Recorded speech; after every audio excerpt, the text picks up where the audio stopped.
বন্ধু বান্ধৱীসকল বহুমুখী প্ৰতিভা চেনেলটোলৈ আপোনালোক সকলোকে স্বাগতম জনাইছোঁ। আজি আমি এই ভিডিঅ'টোৰ জৰিয়তে জানিম যে এখননো সতেজ আৰু ধুনীয়া উজ্জ্বল স্কিননো কেনেকৈ পাব পাৰি। আহকচোন ভিডিঅ'টো আৰম্ভ কৰোঁ। বন্ধু বান্ধৱীসকল, আমি সকলোৱে বিচাৰোঁ যে এখন ধুনীয়া উজ্জ্বল আৰু সতেজ স্কিনৰ গৰাকী হোৱাটো, কিন্তু কিছু ক্ষেত্ৰত দেখা যায় যে আমাৰ স্কিনখন একেবাৰে দাগ হৈ যোৱা, গুটি পৰা, বয়স বৃদ্ধি হোৱা, পিম্পল হোৱা, শালমইনা হোৱা সকলো সমস্যাই আমাৰ স্কিনখনত দেখা দিয়ে। আৰু এই সকলো সমস্যাৰ পৰানো কেনেকৈনো মুক্ত পাব পাৰি। আনহাতে বন্ধু বান্ধৱীসকল, ঘৰুৱা বস্তুৰে ব্যৱহাৰ কৰি আমি পাৰ্লাৰলৈ নোযোৱাকৈ এখন ধুনীয়া সতেজ স্কিন পাব পাৰোঁ।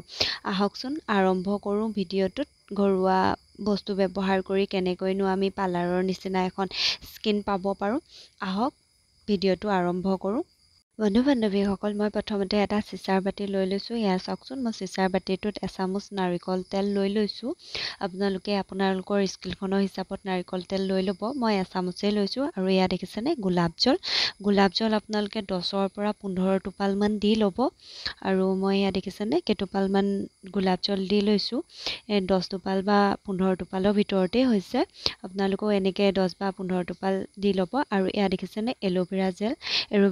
এল'ভেৰা জেলটো মই অলপ দি দিম। এয়া চাওকচোন, মই অকণ এল'ভেৰা জেলো মিক্স কৰি লৈছোঁ। অকণমান এল'ভেৰা জেল মিক্স কৰিব। আপোনালোকৰ যদি ঘৰত আছে এল'ভেৰা গছ আছে, গছো দিব পাৰে। মই গছ নাই কাৰণে মই পতঞ্জলি এল'ভেৰা জেলটোকে লগাইছোঁ। এয়া চাওকচোন হৈ গৈছে। আৰু এয়া চাওক, মই মুখত এপ্লাই কৰি দেখাইছোঁ। এয়া চাওক, পেষ্টটো হৈ গৈছে। হাতেদি আপুনি ধুনীয়াকৈ মিক্স কৰি পেলাই মুখত এপ্লাই কৰিব। সকলোতে অলপ অলপ দাগকৈ আপুনি লগাই ল'ব।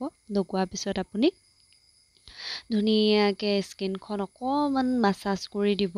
আৰু এয়া মই চাওকচোন সকলোতে লগাই লৈছোঁ। স্কিনখনত সকলোতে নাৰিকল তেল আৰু এল'ভেৰা জেলটো লগাই এই 3টা আঙুলিয়েদি মাছাজ কৰিম। অকণমান টাইম আপুনি মাছাজ কৰি দিব। 10 বা 15 মিনিটমান সময় আপুনি মাছাজ কৰিব। তেতিয়া স্কিনখন আপোনাৰ ধুনীয়া হ'ব।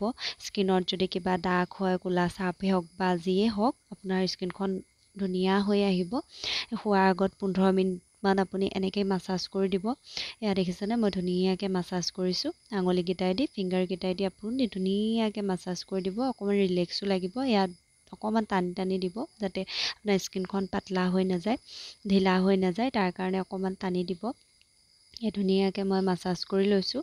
চাওকচোন, মই স্পীড মোডত দি দিছোঁ। এয়া চাওক, মই 15 মিনিটমান মাছাজ কৰি লৈছোঁ। মই মাছাজ কৰা হৈ গৈছে। এতিয়া ধুনীয়াকৈ এখন কাপোৰেদি মই মুখখন মোহাৰি দিছোঁ।